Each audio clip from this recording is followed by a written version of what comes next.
soulmates, welcome in to FOXSOUL's Black Report. It is Friday. Thank God. We made it. Thank God. Sweet baby Jesus. November 4th, I'm Courtney Hicks. And I'm Nicordelai Corte. You know, each day we are honored to stand right here behind this desk to take you on a journey across Black America. Absolutely, bringing you our news, our views, and our voice. So let's get into it as we start with an update on the Brittney Griner story, as today we're learning that U.S. officials in Moscow have paid a visit to the WNBA basketball star in prison and say that she is showing tenacity and perseverance despite her current circumstances. You may remember Griner was convicted of drug smuggling in Russia and is serving a 9-year prison sentence. Just last week, a Russian court rejected Griner's appeal, and there have been no outward signs of progress since negotiations for her release began.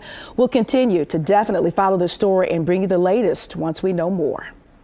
And from Russia to Georgia, where a judge will now allow a defamation lawsuit against President Trump's former attorney to proceed. The lawsuit comes from a mother-daughter duo who say that Rudy Giuliani helped spread lies, that the two women were involved in a plot to defraud Trump from winning Georgia and the presidential election. Now, both the mother and daughter served as election workers during the 2020 presidential election, and they first filed the suit in December of 2021, listing several defendants at the time. However, the pair later amended it, naming only Giuliani as the sole defendant. And in Detroit, speaking of elections, here at our FOXSOUL headquarters, Black Report headquarters, the one issue that continues to surface from election to election is voter turnout, as it's often very low. Now, Tuesday, unfortunately, isn't expected to be much different. The Detroit City Clerk wants more Black voters like you and me to make their way to the polls, but was disappointed to have to announce that turnout isn't expected to see much of an increase. Turnout in Detroit should be somewhere between 28 and 33%.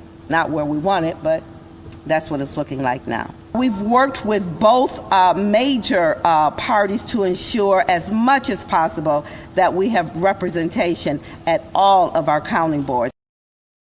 It is estimated that 75,000 to 78,000 absentee ballots will be counted by election night and be processed on Sunday and Monday for tabulation on Tuesday. A little more than 15% of ballots cast in Detroit will be absentee. And staying in Detroit for a moment, the low voter turnout that's expected comes as a Michigan Republican nominee for Secretary of State has filed a lawsuit that aims to suppress Black voters. If successful, the lawsuit would prevent Detroit voters from using drop boxes to cast their ballots and instead force residents to vote in person, which is difficult for some people, right? Election experts say this could be troubling, as the Black vote could make all the difference, not only here in Detroit, but in races nationwide. And speaking of races nationwide, many celebrities are locking in their last-minute endorsements for the upcoming election, and the latest one is coming as a surprise to some. Oprah Winfrey has now publicly marked her support for John Fetterman over Dr. Mehmet Oz. This comes as the stakes in Pennsylvania's Senate race are already high. Some would say even higher than ever. The shock for some is because many of us know Dr. Oz from The Oprah Show. It's how he rose to fame. However, Oprah, who is a Democrat, says she wants the right person for the job and believes that person is Fetterman. But the queen of talk didn't stop with the unexpected endorsement in the closely contested Pennsylvania Senate race, saying, quote, "This is not the only race that matters. If I was in North Carolina, Sister Sherry Beasley there. And if I was in Florida, I'd be supporting Val Demings. If I was in Wisconsin, it would be Mandela Barnes. And in Nevada, it would be Catherine Cortez Masto. In Texas, Beto O'Rourke and Raphael Warnock, and the incredible Stacey Abrams, of course, in Georgia." Definitely a shock there. Now to Virginia, as the NAACP is looking to increase voter integrity ahead of next week's election, as the organization placed a deposit of $20,000 to fulfill a request for information into Virginia's Attorney General's office. This all comes as Virginia's NAACP president says there's not enough transparency.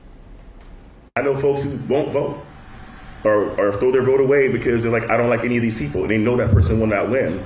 and they get somebody in office who they don't want, and we know what that's like. So I'd say if you're not engaged, or if you are engaged and you don't know who to vote for, research now. Now, the request is for records related to the AG's activities, along with any documents relating to election fraud. The burden of student loan debt is catching up with a lot of borrowers among us, but especially those who attended historically black colleges and universities. A new report shows that the amount of debt students racked up limits the future financial options of graduates, and the report, called Paying from the Grave, highlights the impacts systemic racism has on wealth earning for black families. Now, the study found that overall, student loan repayment programs, rules, and unresponsive servicers are confusing and challenging to navigate. I hear that, but there may be some relief in sight as the Biden administration says 16 million student loan forgiveness applicants will be approved this week. The president says the approval would have happened sooner, but it was halted due to Republicans. Now, the plan is to forgive up to $10,000 in federal student loan debt for borrowers earning under $125,000 and $20,000 for borrowers who received Pell Grants. Now, despite the halt to the program, President Biden says it's one of the major accomplishments of his administration thus far. And the Biden administration also has joined millions in mourning the death of Migos rapper Takeoff. The White House released a statement addressing the deadly shooting in Houston. In that statement, President Biden says enough is enough when it comes to gun violence and promises to reduce gun violence in the country following Takeoff's murder. The statement ended with a plea for gun reform, calling gun violence an epidemic that will not end with thoughts and prayers alone. Today in Black History, Barack Obama became President-elect Barack Obama. That's right, a historic win not only for the country, but for our people and our community. I remember this day, right? It was a very special day. It was a very special day. It was a day that we will remember for a lifetime, where Barack Obama defeated Senator John McCain to become the first black president of the United States. Obama's campaign was built on themes of hope and change. He won over 50% of the popular vote and 365 electoral votes. Yeah, that is a major accomplishment, especially considering the division and, quite frankly, the vitriol that we're seeing across the country in too many races. Yeah, I had just moved from Chicago down south to Mobile, Alabama, which is a deeply rich red state, and I could sense some of the fear that black folks kind of had in regards to maybe there being some kind of backlash with President Obama succeeding to become president, our first black president. And I just felt a lot of fear. And here I am, straight out of the Midwest from the Chi, his backyard, talked to him plenty of times during my morning radio show. And I was like, hey, and they were like, shh, let's just go to work and be quiet. And it really shocked me, the difference in the energy and the vibe between historically blue states like where I'm from, Michigan, and lived in Chicago for years on top of years, and then moving into a very staunch red state. It was very different, even being black and it being a black president, and you're thinking that this is a time to celebrate. I really felt like I had to bring things down and be pretty subdued in that victory. I mean, as a black man, it was really incredible to see a black man being supported and celebrated and lifted up. I'd never seen anything like that in my lifetime in terms of a black man here in America. I did see that when Nelson Mandela came to the United States. He was on a world tour, and one of the stops was Oakland, California, nearby where I grew up. And that was the last time I saw sort of a black man sort of, regarded that way and supported that way, and celebrated as a leader, as a coalition builder. And so,